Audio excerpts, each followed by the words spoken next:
علی بھائی اگلا سوال ہے، مجلس نمبر 111 میں آپ نے صحیح مسلم شریف کے مقدمے کو بیان کر کے اور اس کی بڑی ہی جاندار ایکسپلینیشن کر کے امت محمدیہ صلی اللہ صلی علیہ اللہ علیہ وآلہ وآلہ وسلم وسلم. پر بڑا ہی احسان فرمایا ہے، جس کی جزا صرف اللہ ہی دے سکتا ہے، جزاک اللہ خیرہ۔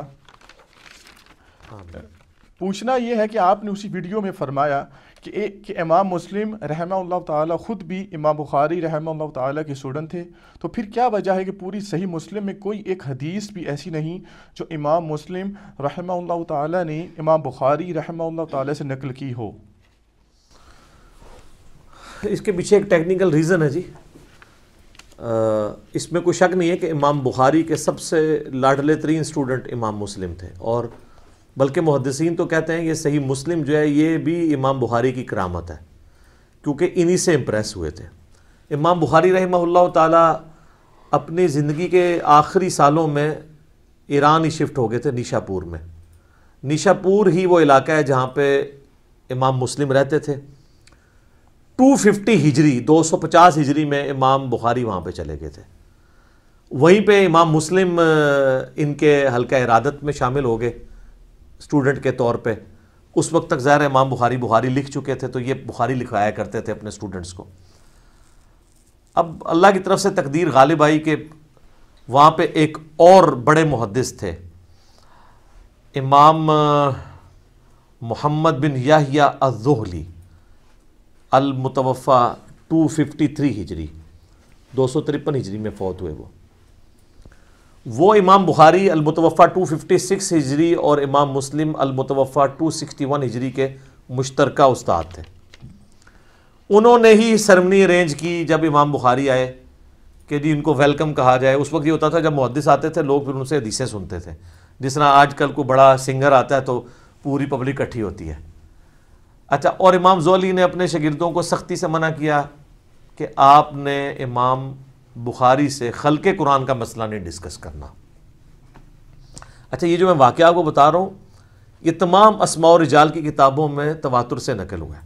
اسماء و رجال کے حوالے سے بھی لوگ پوچھتے رہتے ہیں، یعنی یہ جو حدیث کے راوی ہیں ان کے حالات زندگی، اس علم کو جو ڈیوائز کیا گیا اسماء الرجال، رجال رجل مرد کو کہتے ہیں، اسماء ان کے نام.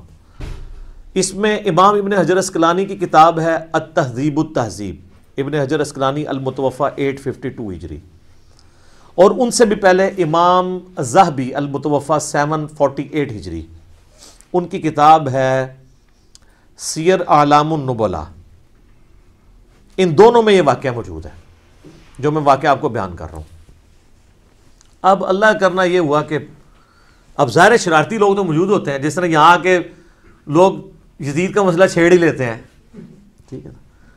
انہوں نے وہ انگلش میں محاورہ بھی ہے، forbidden fruits are always sweet, منع کیے گئے پھل ہمیشہ میٹھے ہوتے ہیں. خلق قرآن کا مسئلہ کسی نے پوچھ لیا کہ بتائیں کہ قرآن مخلوق ہے یا غیر مخلوق. تو امام بخاری نے کہا کہ اللہ کا کلام جو ہے وہ غیر مخلوق ہے، چونکہ کلام متکلم کی صفت ہوتا ہے تو قرآن اللہ کی صفت ہے، تو یہ ظاہر غیر مخلوق ہے. اب یہاں تک تو اتفاق ہے سب کا. اس کے آگے دو اسکول آف تھاٹ تھے. ایک اسکول آف تھاٹ یہ تھا، یہ جو ہمارے ہاتھ میں مصحف ہے نا، اور یہ پیجز کے اوپر جو لکھی ہوئی انک ہے اور یہ جو الفاظ ہیں، یہ چونکہ کاتب لکھتا ہے لہٰذا یہ تو مخلوق ہے اور یہ لاجیکل بھی ہے، یہ میرے ہاتھ کی کریشن ہے، یا پرنٹنگ پریس پہ کچھ چھاپتا ہے تو اس کی کریشن ہے. قرآن کے جو الفاظ لکھے گئے، یہ لکھے ہوئے الفاظ یہ ہے تو مخلوق ہے کیونکہ ظاہر انک سے لکھے گئے، لیکن جو چیز لکھی گئی ہے وہ خود غیر مخلوق ہے. اب یہاں پہ آگے اختلاف ہے. لاجیکل بات تو یہ ہے کہ یہ جو مصحف ہے ہمارے ہاتھ کے اندر، یہ انسان نے اس کو لکھا ہے، تو یہ ہے تو غیر مخلوق چیز لکھی گئی ہے، لیکن یہ لکھنے کے بعد تو ابھی مخلوق کی فارم میں ہے نا، تبھی تو ڈسٹرائے بھی ہو جاتی ہے. اگر یہ غیر مخلوق ہو تو یہ ڈسٹرائے نہ ہو سکے. اب یہ قرآن کو اگر کوئی معاذ اللہ توہین کرتا ہے، یا کوئی پرانے اوراق جس طرح حضرت عثمان نے جلوا دیے تھے، صحیح بخاری میں آتا ہے، تو وہ تو پھر اگر غیر مخلوق اس کو مانے تو پھر تو جلنا ہی نہیں چاہیے تھا. تو امام بخاری سے انہوں نے کہا کہ یہ بتائیں، یعنی وہ ڈیڑھی اتھل والی گل تھی. انہوں نے کہا جی یہ تو ظاہر امام بخاری نے اب اپنا موقف تو بیان کرنا تھا. انہوں نے کہا کہ یہ تو مخلوق ہے. انہوں نے کہا جی جی امام بخاری نے مخلوق کہتا ہے جی, اے دیکھ لو اے گمراہ ہے بندہ.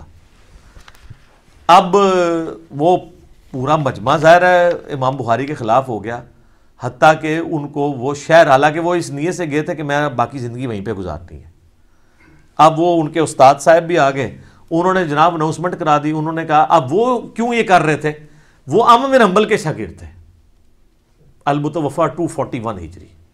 چونکہ امام بن حنبل نے مارے کھائی ہوئی تھی خلق قرآن کے مسئلے میں, خلیفہ عباسی معتصم باللہ کی. اب جو بندہ قربانیاں دیتا ہے نا, تو اس کے ساتھ جو لوگ وابستہ ہوتے ہیں نا, ان کی عقیدت بھی آخری درجے کی ہوتی ہے. وہ کوئی غلط بات بھی کرے نا تو وہ اس کو بھی آن کرتے, کہتا ہے جی اتنی ان کی قربانیاں ہیں دین کے لیے. جیسا کہتے ہیں نا جناب, جس طرح ہم جب کوئی پرائم منسٹر کی غلطی ہائی لائٹ کرتے ہیں, وہ کہتے ہیں نہیں بندہ ایماندار ہے. ہم کہتے ہیں یار ایماندار ہے, مان لیا ہے, ہم سٹامپ پیپر پہ لکھ کے دیتے تھے ہم ایماندار مانتے ہیں, لیکن مطلب حکومت میں یہ کمزوریاں آ رہی ہیں. تو وہ وہاں پہ بھی نا وہ نہیں جی خدمات ہیں, خدمات ہے تو ان جو غلط کہہ رہے ہیں وہ بھی بننا ہے. یا انہوں نے نہیں کہا, چونکہ اس مسئلے میں غلوف کیا تو ان کے نام پہ غلط چیز منسوب کر دی جائے. انہوں نے کہا جی بھائی جی گل یہ ہے کہ بھئی جو بندہ بھی امام بخاری کے اس عقیدے پہ ہے نا, تو امام زولی نے کہا کہ میری مجلس سے وہ اٹھ جائے. تو سب سے پہلے امام مسلم اٹھے, امام بخاری تو خیر اٹھ ہی گئے اور نکل گئے. یعنی انہوں نے یہ کہا کہ میں ایگری نہیں کرتا ہوں. یہ ایٹیٹیوڈ تھا امام زہلی کا. اور دوسری طرف امام زہلی کا نام اگر ہم آپ کو بتائیں تو آپ کو پتہ ہے ان کو کوئی جانتا بھی نہیں ہے. ایون اگر آپ ویکیپیڈیا پہ بھی جا کے لکھیں نا امام بخاری امام مسلم, تو آپ کو سینکڑوں صفحے ملیں گے. اس بندے کا آپ نام بھی لکھیں نا تو اس بندے کے نام کے ساتھ بھی آپ کو کچھ نہیں ملے گا. یہ میں آپ کو بتا رہا ہوں کہ کوئی شخص اگر اختلاف رائے کرتا ہے تو کسی کی خدمات کو ختم نہیں کر سکتا دنیا سے. اب جب انہوں نے یہ ان کے ساتھ ایکٹیویٹی پرفارم کی, اور امام بخاری کی للائیت دیکھیں, 43 احادیث صحیح بخاری میں امام زولی سے انہوں نے لی ہیں اس کے باوجود. لیکن امام مسلم نے کہا میں نے زولی سے کوئی حدیث نہیں لینی. اور پھر ساتھ انصاف کیا انہوں نے, امام بخاری سے کہا کہ آپ میرے استاد ہیں, وہ بھی میرے استاد ہیں, میرا انصاف یہ کہ میں نے زولی سے تو کوئی حدیث نہیں لینی, آپ سے بھی کوئی نہیں لوں گا, تاکہ بیلنس ہو جائے. لیکن امام بخاری کی للائیت دیکھیں, انہوں نے اپنے اسی استاد سے 43 احادیث صحیح بخاری میں لی ہیں, اگرچہ کہ اس استاد کی وجہ سے امام بخاری کو زندگی میں پھر سکون نہیں ملا. یہاں سے بخارا گئے تو پھر وہاں پہ بھی پہنچ گئے وہ لوگ, انہوں نے کہا کہ یہ تو گمراہ ہو گیا ہے, اور جس طرف جاتے تھے نا وہ کہتے تھے آپ نے ہمارے شہر میں نہیں آنا, آپ تو بدعقیدہ ہو چکے ہیں. حتیٰ کہ امام بخاری نے پھر دعا کی کہ اللہ اگر میری زندگی میں اب کوئی خیر باقی نہیں ہے تو مجھے اب تو دنیا سے اٹھا لے. حالانکہ بخاری مسلم میں حدیث ہے کہ کوئی موت کی دعا نہ کرے. وہ موت کی دعا اس طرح کی کہ موت مانگنا حرام ہے, لیکن اس طرح اگر کوئی دعا کرتا ہے نا کہ اللہ اب کوئی خیر باقی نہیں ہے تو مجھے عزت کے ساتھ موت دے دے, یہ بالکل جائز ہے. تو اپنی زندگی میں انہوں نے برا وقت دیکھا ہے, اپنے آخری, یعنی جو پنجابی کہتے ہیں نا خیر چنگی نہیں ہوئی, لیکن سر دنیا آج بخاری بخاری کرتی ہے. زولی کو کوئی جانتا بھی نہیں ہے. زولی کا ذکر اسی طریقے سے ہوتا ہے کہ یار یہ بخاری کا ایک استاد تھا, اس نے ان کو مجلس سے نکالا تھا. بہرحال اس شر میں سے خیر یہ نکلا کہ امام مسلم نے انڈیپینڈنٹ سند سے نبی علیہ السلام سے احادیث لی, ورنہ انہوں نے اکثر احادیث بخاری سے ہی لے لینی تھی. جیسے کہ امام بخاری کے شاگرد ہیں امام ابن خزیمہ, اس کے بعد ان کے آگے سے شاگرد ہیں امام ابن حبان. اب ابن خزیمہ اگر حدیثیں لے کے آتے ہیں تو بخاری سے لے کے آتے ہیں, تو آپ کو مسلم شریف میں کئی حدیثیں امام بخاری سے ملنی تھی. پھر تو لوگوں نے کہنا تھا یہ تو چین تو وہی ہے, بتانے والا تو بیچ میں امام بخاری ہے. لیکن آج یہ ہے کہ الحمدللہ امام مسلم کی اپنی سند نبی علیہ السلام تک جاتی ہے الگ سے, جس میں بخاری نہیں آتے, اور بخاری کی الگ سے جاتی ہے جس میں امام مسلم تو ظاہر نہیں آئیں گے, وہ اسٹوڈنٹ ہے. اس کے باوجود آلموسٹ 50% احادیث دونوں میں کامن ہے. 1906 احادیث بخاری مسلم میں کامن ہے, جو الگ سے عرب سکولر نے کتاب لکھی ہے اللؤلؤ والمرجان, جو قرآن میں ہے نا 2 موتی ہیں, تو انہوں نے کہا ایک موتی بخاری ایک مسلم, وہ ایک جگہ جمع کر دی انہوں نے. اردو میں بھی اس کی ٹرانسلیشن ہو کے آ چکی ہے, اور ویسے اگر آپ کنٹینیوس نمبرنگ دیکھیں تو بخاری میں 7563 احادیث ہیں اور مسلم میں بھی 7563 ہیں. یہ انہوں نے آنر کیا دونوں کی نمبرنگ اس طرح ایڈجسٹ یہ برابر ہے. اور اس میں تکرار اگر نکال دینا جو ریپیٹیشن ہے تو بخاری میں آلموسٹ 4000 ہے, مسلم میں بھی 4000 ہے, تو 4000 ہیں اور دونوں میں کامن آلموسٹ 1906.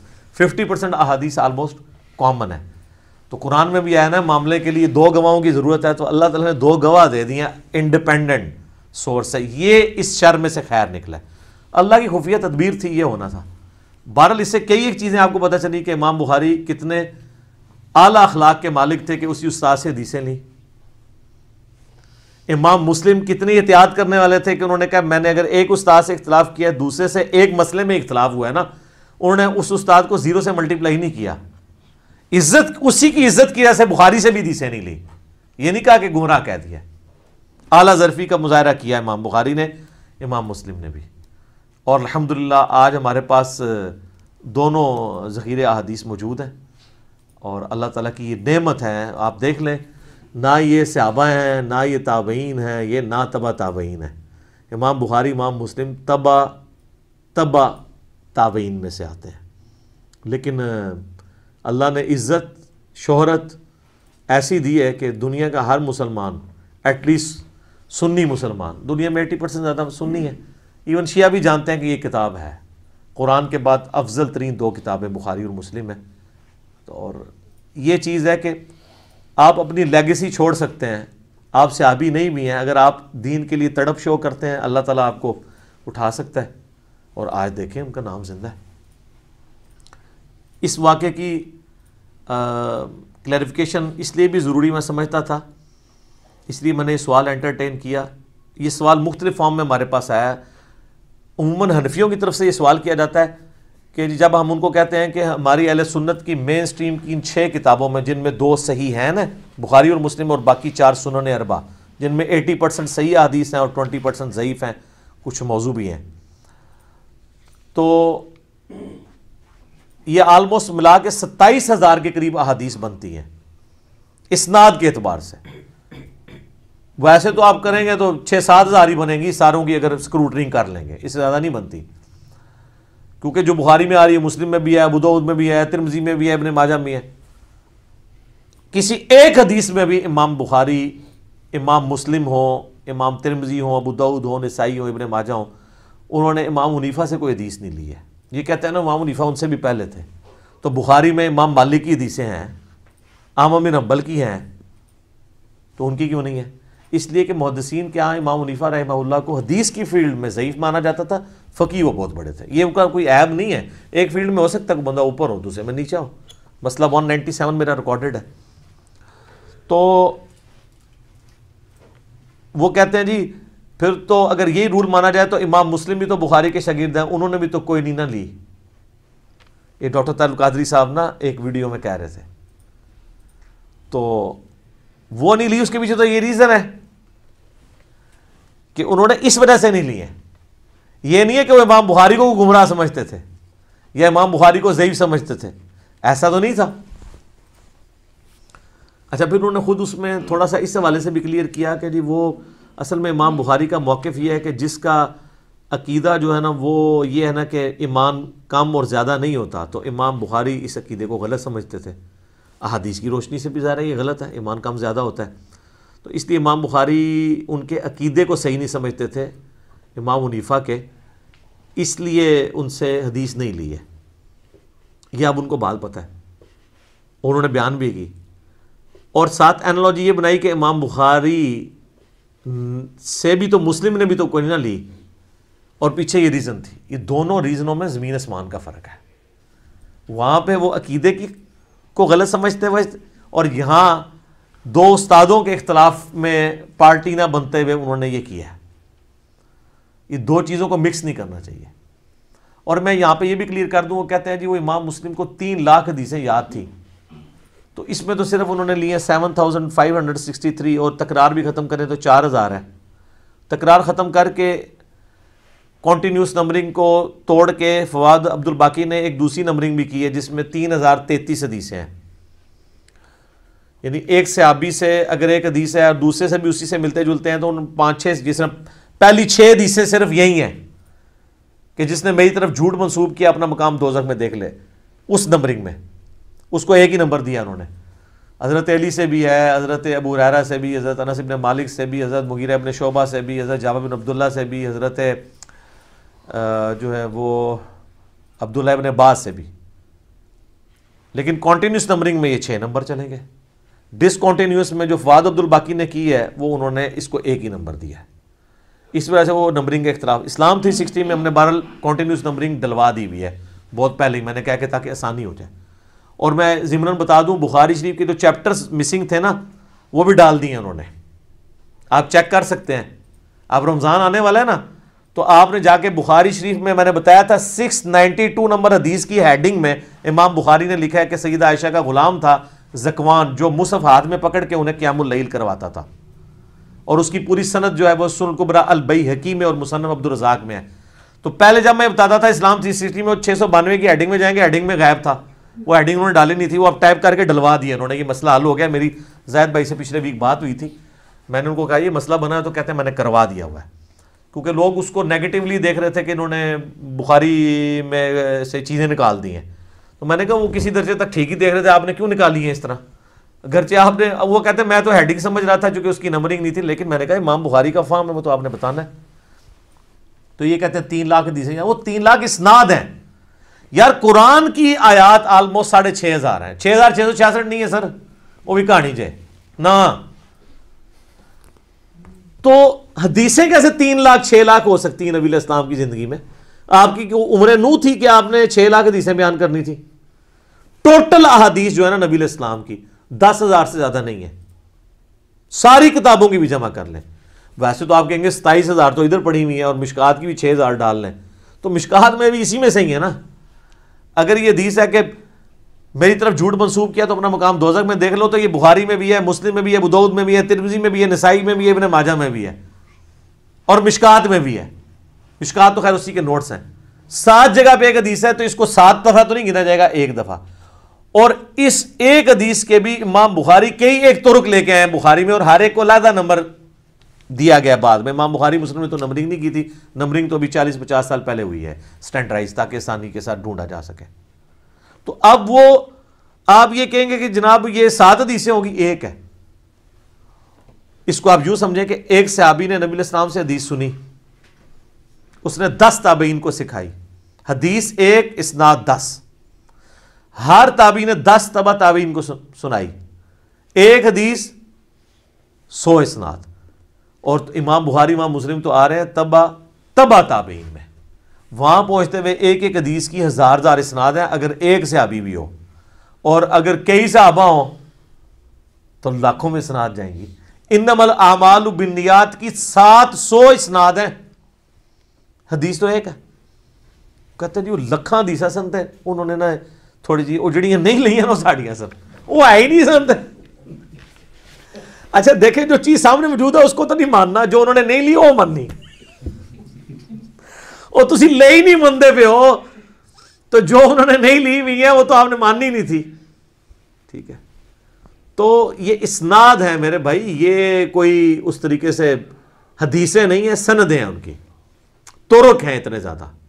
حدیثیں 10,000 سے زیادہ نہیں بنتی آلموسٹ، بہت کھینچ تان کر لیں. ورنہ اگر آپ سے کوئی کہہ جی 3 لاکھ مسلم کو یاد تھی، احمد بن حنبل کو 6 لاکھ یاد تھی، اور سارے ملینز میں بنتی ہے، اس کی ٹائم کی کیلکولیشن کریں گے کس وقت نبی علیہ السلام یہ حدیثیں بیان کرتے تھے. قرآن تو آپ کے آخری وقت تک نازل ہوتا رہا، قرآن ہی بیان کرتے رہے، حدیثیں کس وقت بیان کی ہیں. اس کے لیے تو میں نے بتایا عمر نوح چاہیے. تو یہ بہت بڑی متھ، اور یہ جو میں دعویٰ کر رہا ہوں یہ میرا نہیں ہے، ابن حجر اسقلانی نے، بڑے بڑے محدثین نے اس کو ایز اے ٹاپک بنا کے لوگوں کو بتایا ہے کہ لوگ دھوکے میں مبتلا نہ ہوں کہ یہ اس طریقے سے نہیں ہے جس طریقے سے لوگ سمجھتے ہیں. تو یہ ایک واقعہ تھا، میں نے اس کے ساتھ کچھ جو کو ریلیٹڈ چیزیں تھیں جو اکثر سوالات لوگ کر رہے ہوتے ہیں، میں ساتھ ساتھ جو میرے دماغ میں آتا ہے نا میں بیان کر دیتا ہوں کہ کوئی چیز اس میں سے سکپ نہ ہو جائے. ٹھیک ہو گیا جی.